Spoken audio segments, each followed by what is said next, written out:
And that also implies, adaptation, the ability to adapt.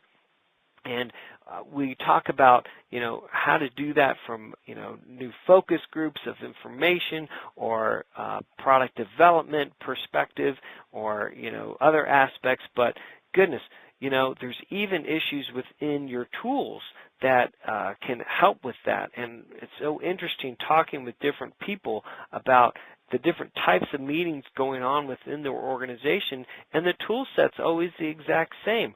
My goodness, what a waste of efficiency and productivity, because each meeting should be optimized for that type of format. For example, a staff meeting is very different than a product development type of meeting. The tools should be different. The entry into the call should be different. The call flow itself should be very different. Perhaps there's other aspects of the tool, like video, you should be using or not using depending on the type of call. So think about your content, your audience, your participants, and also your tool, and make sure your tool is adapted to what you're trying to accomplish.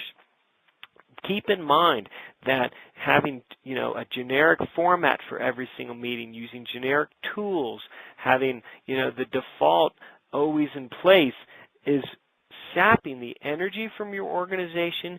It's costing productivity in terms of lost time.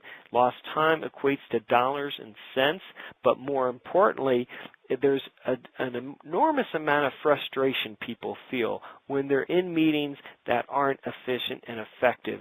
And you're draining that energy, that human capital out of the organization. And that's, I think, really the most important and most critical.